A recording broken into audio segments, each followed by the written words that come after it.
Fala pessoal, belezinha? Professor Felipe Rossi. Estou aqui para gravar um vídeo para nossa gurizada de TGP. Vamos falar do último assunto da prova, que vai ser impedimento e suspeição. Então, embora a gente já tenha falado em sala, nós já temos conteúdo sobre isso, vamos só relembrar algumas coisas importantes. Vamos lá. Impedimento, ordem objetiva. Suspeição, ordem subjetiva. O que isso quer dizer?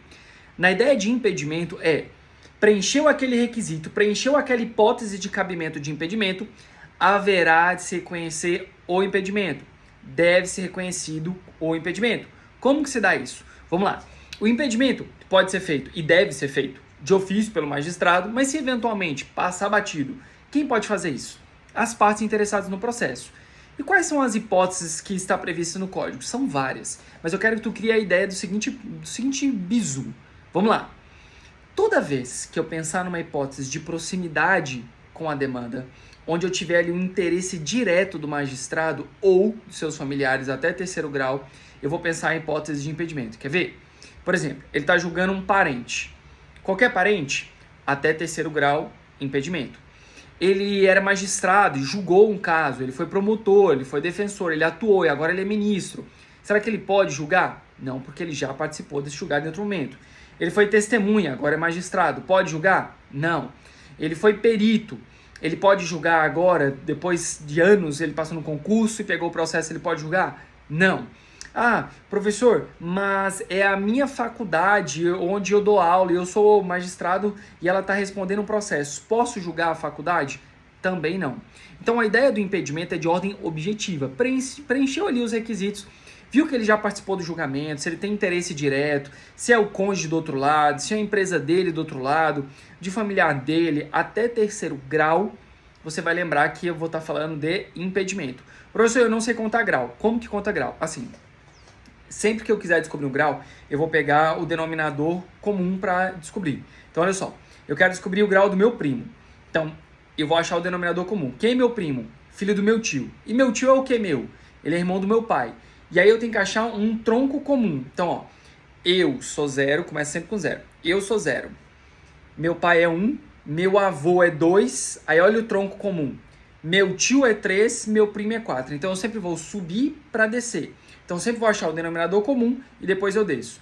Então, eu sou 0, meu pai é 1, meu avô é 2, meu tio é 3, meu primo é 4, quarto grau. Está incluso na hipótese de impedimento? Não. Então, nesse caso, nós não vamos falar de impedimento. Ah, professor, fala aí do meu irmão. Beleza, vamos achar o tronco comum. Eu sou 0, meu pai é 1, meu irmão é 2. Pô, top, do momento, bacana. Então, a gente acabou de achar a ideia de graus e o tronco, como é feito a contagem deles, beleza?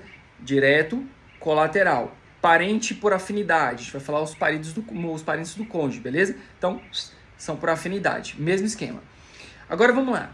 Nós tivemos uma ação direta de constitucionalidade recentíssima, falando sobre a inconstitucionalidade do dispositivo do Código de Processo Civil, que diz que, na hipótese, haverá impedimento quando cônjuge, parente até terceiro grau do magistrado, tiver no escritório e só pelo fato de estar ali naquele escritório já trazia a hipótese de impedimento, ainda que outro patrono representasse a parte. Então, isso sofreu uma ação direta de constitucionalidade no ano de 2023, e aí, por conta disso, esse inciso ele foi declarado inconstitucional, beleza? Então, lembra, ordem objetiva, parente até terceiro grau, quando estiver falando de uma coisa direto ligado ao magistrado. Tranquilo? Isso serve para os serventuários da justiça. O impedimento, ele deve acontecer por parte do magistrado, sob pena inclusive de ser responsabilizado lá na frente, tá bom? Qualquer prejuízo que ele causar, ele vai ser responsabilizado. Impedimento é coisa grave, é matéria de ordem pública, não se sujeita à preclusão. O que é a preclusão? Camarão que dorme, a onda leva. Então, nesse caso, não se sujeita à preclusão. Tanto é que impedimento é uma matéria tão séria, que mesmo depois de julgado, existe a modalidade de discutir isso por meio de uma ação rescisória. Fechou? Então, impedimento é gravíssimo.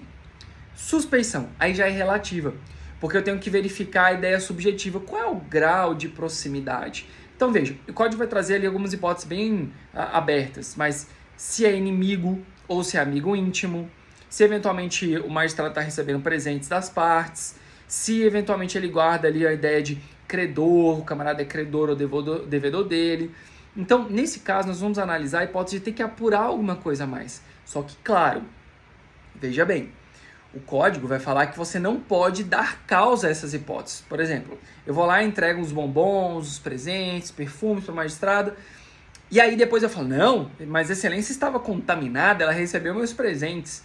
Não, eu não posso dar causa, entendeu? Eu não posso ir contra um fato, um ato que eu dei causa, venir in contra factum próprio. Eu não posso dar causa àquela nulidade e valer dela depois, beleza? Então isso eu não posso fazer. Então lembre-se disso. Impedimento, ordem objetiva, lista de check. Preencheu, impedimento. Suspeição, ordem subjetiva. Eu tenho que analisar esse grau de proximidade e, eventualmente, se há ou não. Então, neste caso da suspeição, o magistrado, inclusive, pode pegar e falar assim, olha, me declaro suspeito por razão de foro íntimo. Por que disso? Às vezes ele é um inimigo, não quer falar, ou então tem um crush, e aí ali ele tá meio... aí não quer meio que se comprometer, e aí ele pode declarar suspeito por foro íntimo, beleza? Ponto importante, a suspeição, diferentemente do impedimento, esse sim se sujeita à preclusão. Neste caso, se a parte descobriu e ela não tomar providência no prazo de 15 dias da descoberta da ciência, haverá a preclusão. Por que disso? Preclusão é o camarão que dorme e a onda leva. Então, precluiu, perde-se a oportunidade de se manifestar sobre aquele assunto. Então, fica de olho com relação a isso. Tá, professor, isso vale para todos os eventuários da justiça? Sim, escrivão, Ministério Público, perito, beleza? Todos esses se sujeitam a essa questão de impedimento e suspeição. Como que é o processamento disso?